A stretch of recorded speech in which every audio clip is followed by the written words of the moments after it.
Xitoyliklarga qoyil qolmaslikni iloji yo'q. Sababi kecha bir xabar chiqqandi.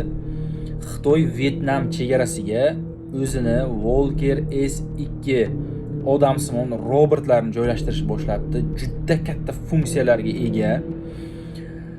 Yoshlikda bir kinofilm ko'rgandim. 2004-yilda suratga olingan Men Robot degan Will Smith bosh qahramon sifatida o'ynagan.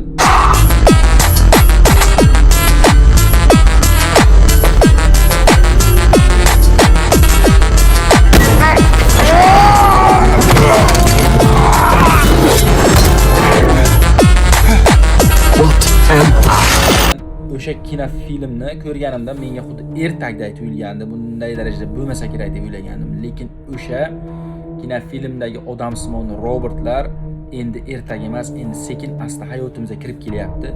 5-10 yilga borib bormasdan o'shanaqa darajada chiqishligiga men shubha qilmayapman. Bundanda qiziqarli ma'lumotlar, yangiliklarni bilish uchun blogimga obuna bo'lib qo'ying. Yangi videolar hali oldinda.